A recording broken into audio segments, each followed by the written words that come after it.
Remember Gran Turismo 6? It's been so long I have to preface this with remember.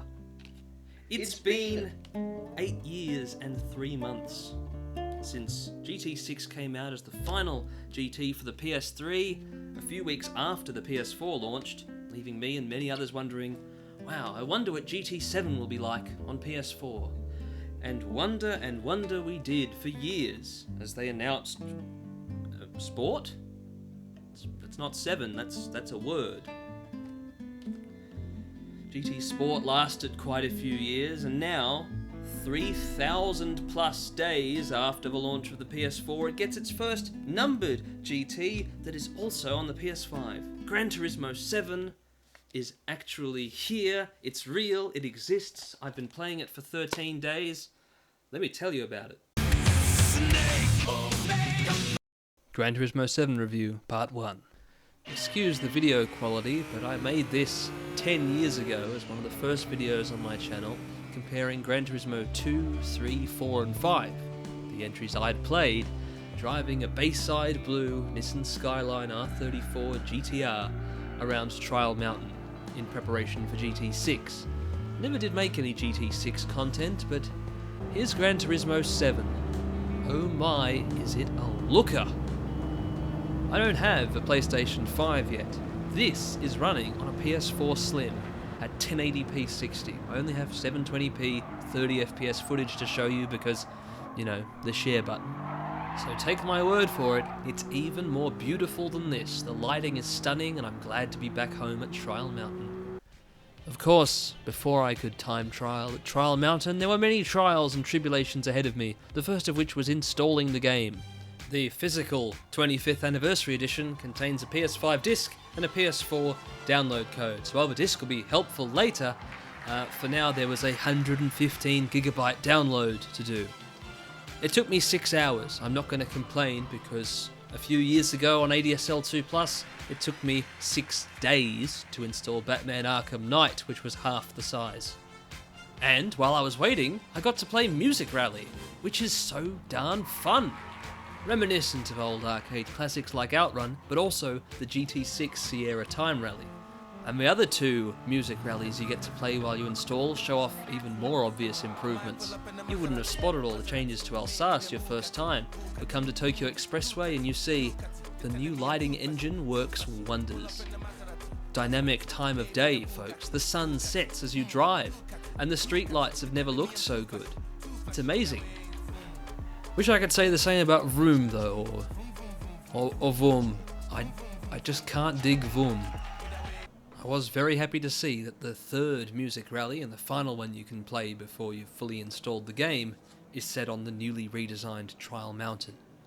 I sat agape at the pre-race screen because I had time to kill and I really wanted to record the beautiful shots they put in of all the beautiful trees.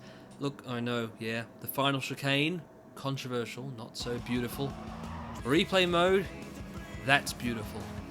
Oh, did you see the lights? The quality, the fact that it's not letterboxed like GT Sports replay mode and they made it work. It's fantastic. I can hardly imagine how the PS5 replays must look, where you have the option of 4K 60 FPS or ray tracing. I didn't get gold that day, it's taken a while to adjust to the new physics, and a Shelby Cobra with racing tyres is bizarre. Do I wish to begin Gran Turismo 7? Of course I do. Or did. I mean, this was 13 days ago now. Upon entering the world map for the first time, you'll see two new great features. You get to enter your own nickname that is used alongside your PSN ID. You can have a different name.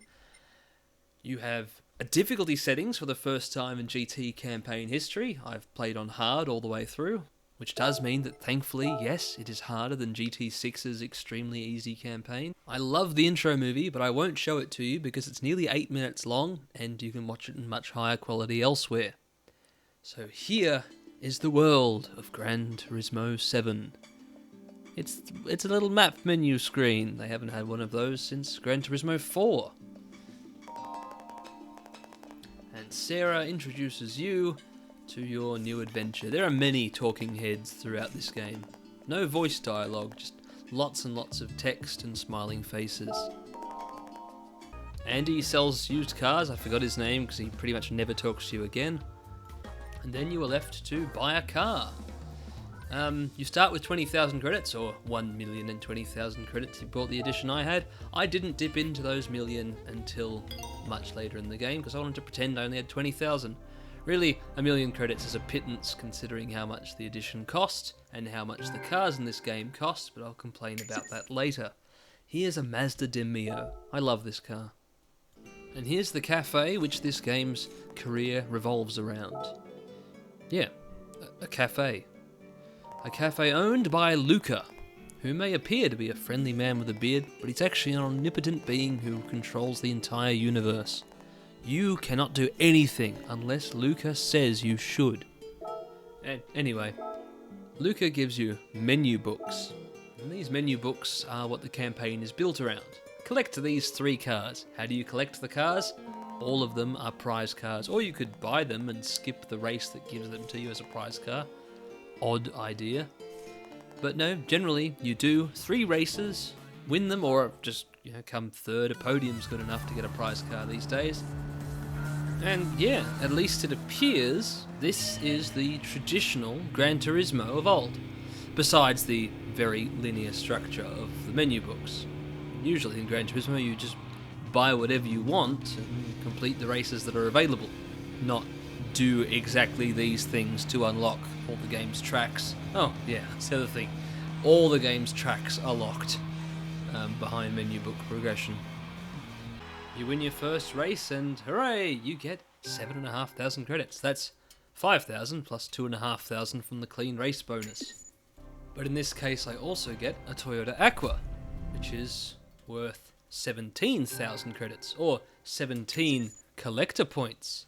More cars you collect, the higher your collector level, which does, what does it do? Up to level 10, I think it's used to unlock better tuning parts. From level 10 to 34, I think I've unlocked 3 helmets.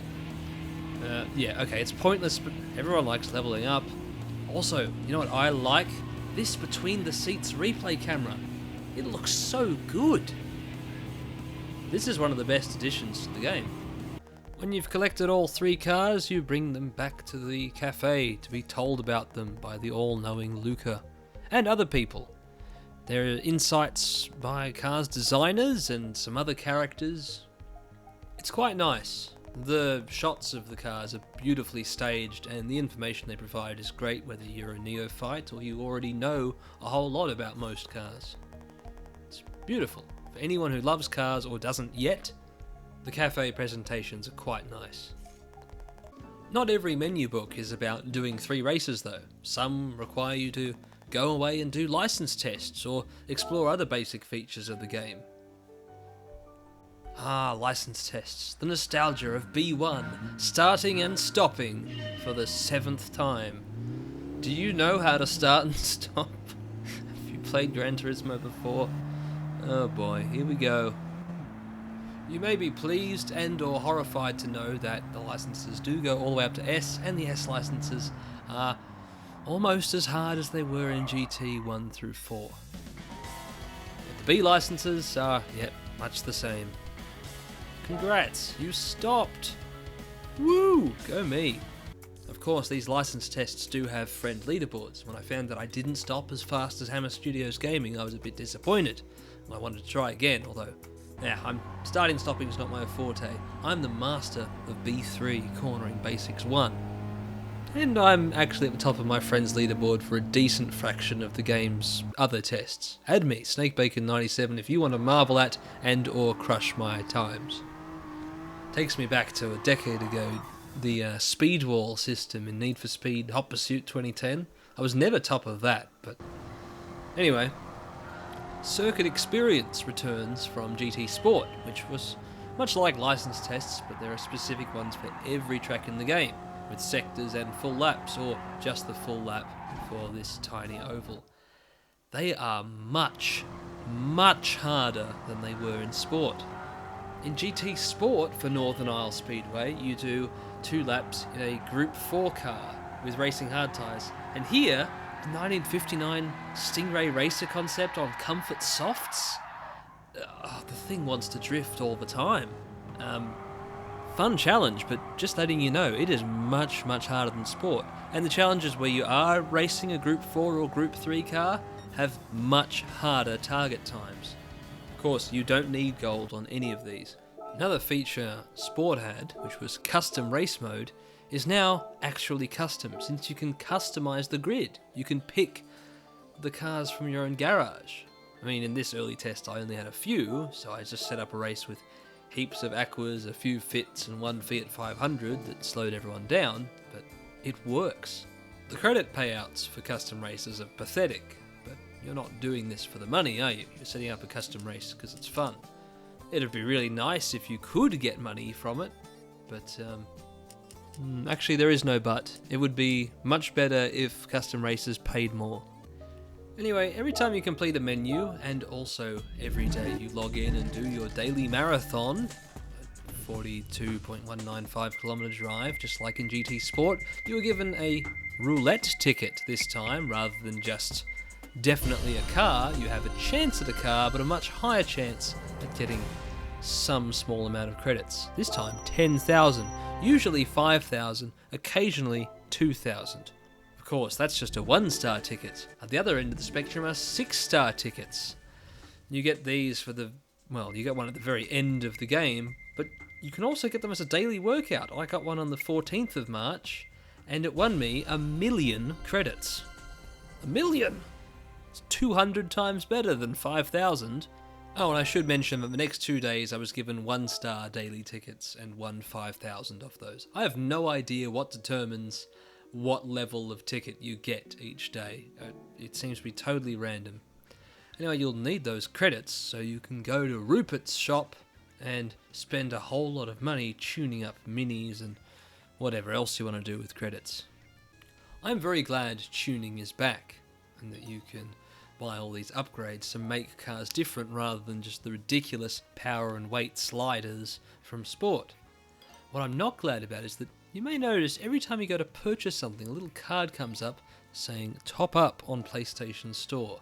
While GT Sport had the option to turn off the ability to see that you could pay for cars with real money, in GT7 you are reminded every time you buy anything that, hey, you could spend a little real money and, get some credits. It's sad and pretty gross. It's not new though. There was the option to buy real money credit packs in Gran Turismo 6 back in 2013.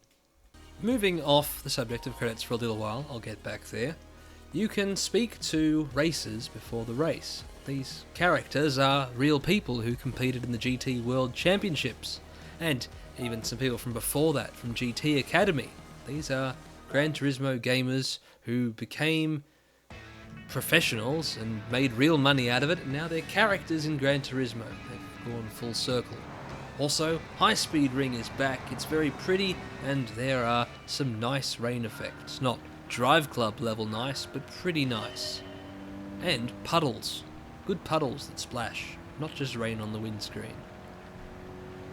The big cable-stayed bridge they added in Gran Turismo 5 is even bigger, I think. I don't remember the cables being quite that tall. And the funky tunnel is more funky than ever. Look how funky it is. The entrance, the lighting. Funky design. Alright, why did I say funky so many times? Alright, it's 1 AM. Funky. Scapes mode is back and even bigger than before. There are 4 important things to notice here. One is that there is a mandatory tutorial where you have to do exactly what Olivier says, although you can bring whatever car you want. 2, there are ultra-wide scapes now, and you have the option to take 2.4:1 or 12:5 scapes, or 12:5 race photo shots wherever you like. 3 is that this is Great Ocean Road in Victoria, and one of 60 Australian scapes that were added. There were none in Sport. And 4, it's the Mitsubishi Lancer Evo 6 GSR Tommy Mäkinen Edition Special Colour Package. The best car they could have possibly added, besides the Midget 2D type, which is not in the game. But hey, we have the whole Star Wars trilogy of Evos. Evo 4, 5 and 6 are in GT7, and this is good. Finally, an extremely desirable car that I can actually afford, unlike the Miura P400 prototype that once again, it's in the game and costs many millions of dollars. I don't know how many, hopefully less than 15 million, but it doesn't matter. It's too much and you will not acquire it in your first 60 hours of playing. Not if you spend time playing arcade races where 3 laps gets you 5 grand. Ugh. Back into the campaign. Once you've been through a dozen or so menu books, things start to warm up a bit and we get more difficult events, at least when you're playing on hard mode like me. So here I'm faced with a championship where I had to bring something from Asia, but not specifically Japan.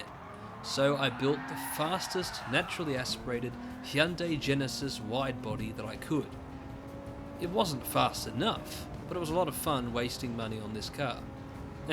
I mean, is it really a waste? No, I'll find a use for this Hyundai Genesis. I mean, I've done the maximum weight reduction, I put on this exhaust that makes lovely crackling sounds. It was very ineffective, but I had fun building a car with a target in mind. For the last 5 years, I've only been getting that fix from Forza Horizon. This was the GTR I replaced it with, also wide-bodied, and it's beautiful. Well, not just the wide body, it's mainly the tail lights. I just really love how the GTR looks, especially at night. And I must show you, this is autopolous at night. This was not possible in GT Sport. Nearly every track can be raced at night, or at early nights. See, Autopolis, I don't think it gets much later than this. Unfortunately, though they have dynamic time everywhere, it is not full 24-hour cycles. There are 24-hour cycles for a few tracks, Le Mans, Nürburgring, but only the 24-hour layout it seems. You can't actually have 24-hour cycles on the Nordschleife or the GP circuit at the moment. It doesn't make any sense. And you've got them for Colorado Springs, which was unexpected, and Daytona, but not very many. There's a couple more, but very few tracks have full 24-hour day-night cycles. You can experience morning to evening anywhere, but evening and midnight and dawn only at very few places. Bathurst is one of those places. Bathurst has the most amazing day-night transitions of all, and the stars are... Yeah, it baffles me that they've built the best weather system I've ever seen, the best dynamic time I've ever seen, and limited it so thoroughly and made it so hard to use. They've added atmosphere to these tracks by literally simulating the atmosphere. They have 24 different types of sky, but you can only pick which one you want in custom race mode. And worse, when you're time trialing, you can't even pick your starting time of day. Well, okay, you can pick from 4 or 5 options per track, but you used to be able to choose down to the minute in GT6. I was really hoping that since we were getting dynamic time back, I'd be able to look up what the exact time of day was on the Nürburgring, say, or in Switzerland, which is now where Deep Forest is located, and set the time of day to that exact minute and let it progress from there. They've got the progress from there stage right. In time trial mode, time progression is always at 1 times speed, and whenever you restart or switch cars, it keeps the time from the previous session. So if you start racing at 7 AM, drive till 7:05, switch cars, you resume again from 7:05, 7:06. That part is great, but why have I only got 5 different starting points? Why can't I choose the sky in time trial mode? It doesn't make any sense. It's one of many things that make no sense. Here's another. I can buy official Mitsubishi paint colours, such as Parma Red from the Evo 4 Lancer. Then, when I get an Evo 4 Lancer and it's white and I want to paint it Parma Red, well, sure, I can do that, but then I'll lose the Evo 5 livery sticker that's on the side. Any paint jobs that involve stickers or stripes, the only way to keep them original is to have your car originally come in that colour, or download a livery from someone who had a car that was that colour and saved that as a style. It is bonkers. Conversely, something that's bonkers in a good way is that there are over 2,500 scapes, 20 of them set on the Uyuni salt flats alone. I mean, Salar de Uyuni is one of the most amazing places in the world. It makes sense that it has 20 scapes. There are plenty of other well-represented locations. Easter Island has 24 scapes. And then back to another poor feature, for some reason they removed the ability to export the photos to USB. And GT7, much like Sport 6, 5 and 4 before it, can take photos at a higher resolution than your TV. You know, you can take 4K screenshots even on a 1080p PS4. But now, since the share button doesn't... You can't move those 4K screenshots in their original quality off the PS4 anymore without the USB export option. They have to add that back in. Of course, there are many things they have to add, mostly cars and tracks. Yes, there are some great new additions, like the Ferrari F8 Tributo, but there's not that many new additions so far. It's just all the content from Sport wholesale, minus the 2017 Mercedes F1 and the Fittipaldi VGT, plus 91 cars and 4 locations. And I don't know if this was a feature of Sport, but you can paint the Mini's roof really easily, which you can't do in Forza. Was that in Sport? Did I just never paint a Mini in Sport?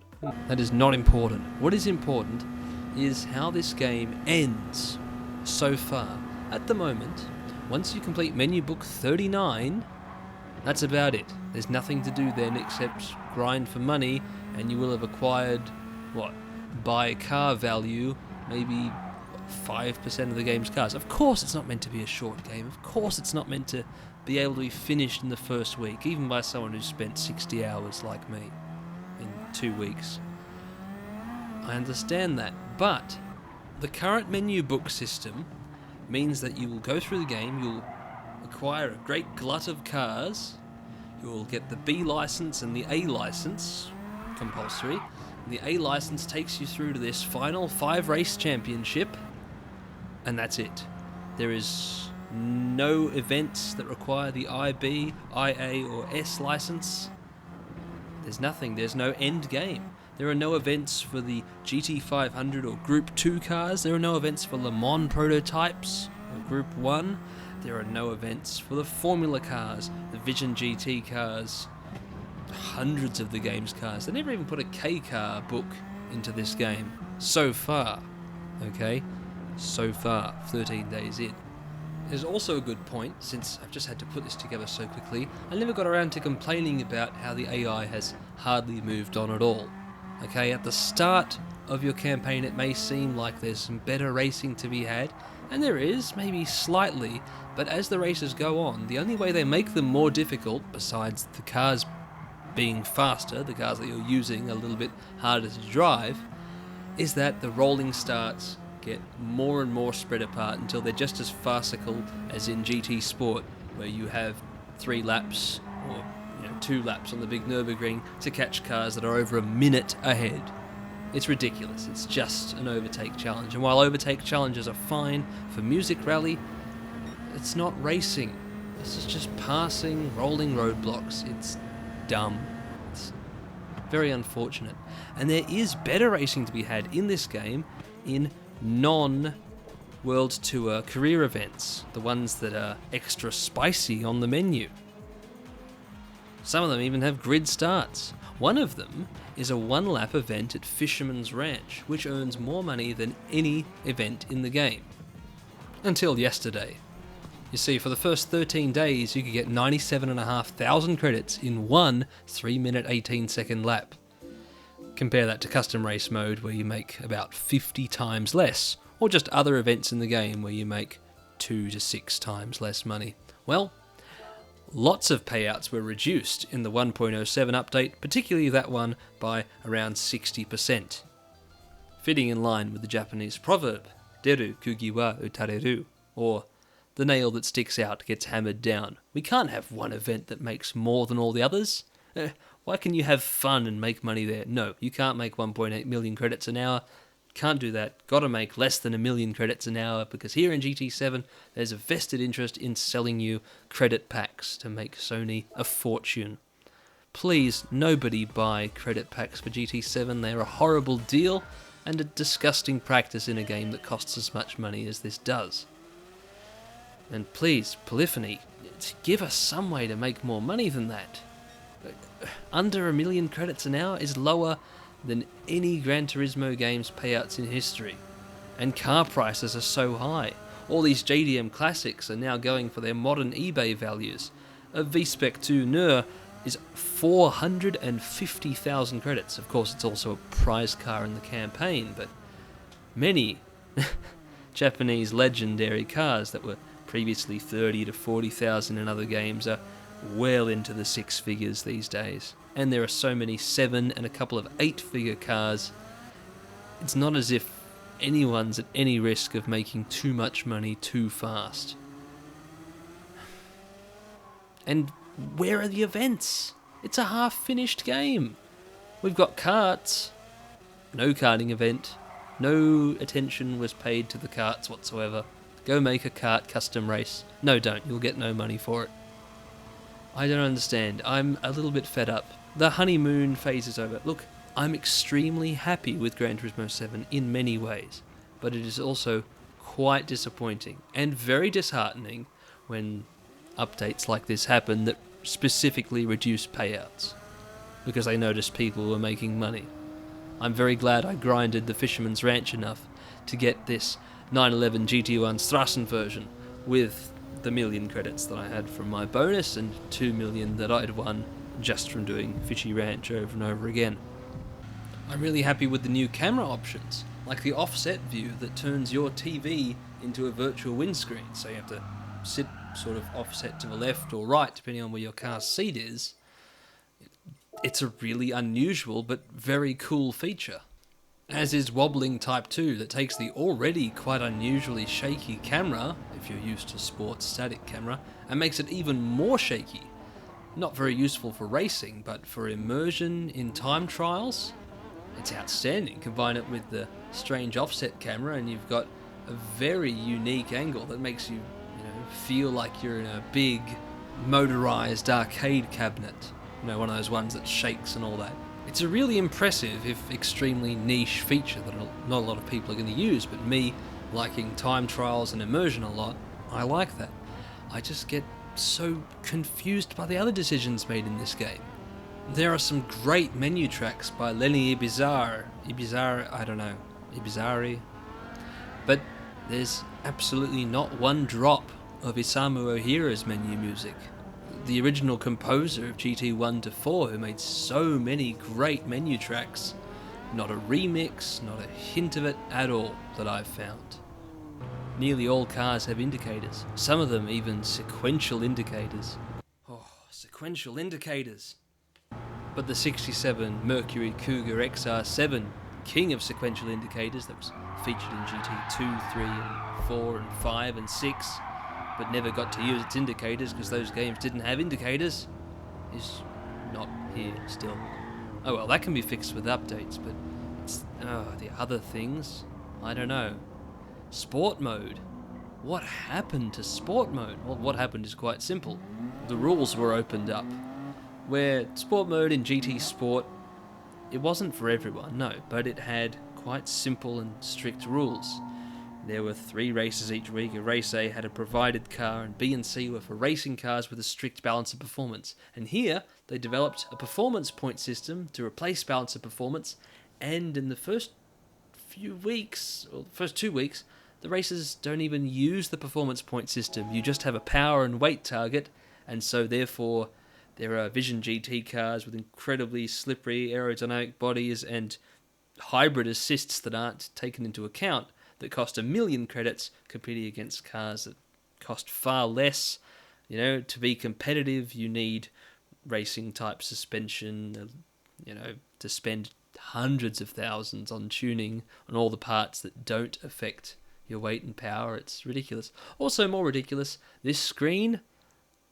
What is up with this screen? It said the race would begin in 5 seconds. The race used to begin in 5 seconds. Here, everyone in the lobby was stuck for over 2 minutes. I haven't played a daily race since. This is ridiculous. I don't know if that's been fixed or not. Okay, yes, the game just launched. I should forgive it for some teething problems, but the issues I ran into. In the 3 short races I played, the field was separated by nearly a minute by the end, and in this one, every time I downshifted it made a menu noise. I don't know, there must have been some invisible menu open while I was driving. It drove me a little bit mad. Of course, that's not a major issue, but there's just a lot of strange things going on. But mostly it's the structure. The absolute anything goes, tuning allowed nature doesn't really gel with what sport mode was, which was balanced competitive multiplayer. If we wanted anything goes, with a power and weight target and no use of the performance point system, wouldn't you just go to a lobby? And for the effort it takes to participate in a sport mode race, shouldn't it pay, I don't know, a bit more than arcade mode? I love the driving experience, I love what I can do with the livery editor, but I find it hard to accept the parts of this game that are neglected. Where's the other half of the campaign, or more than half? Where's the parts that touch on the other 300 cars in this game? And why is it that a game that's all about collecting cars and tuning and modifying them and admiring them, made with such an enormous budget, such perfect production values, such a revolutionary engine, a game with the most beautiful car models in the world, with excellent sound effects, with love and devotion poured into it, why does it have engine swaps that you can only get from a roulette wheel? They got an engine swap mechanic. You can only win engines from the wheel. You can't buy engines, you can't... My mind, it hurts. Snake of Bacon signing out. See you in June for part 2. And of course other reviews before then, but I'll be back to see what is added, fixed and changed in 3 months.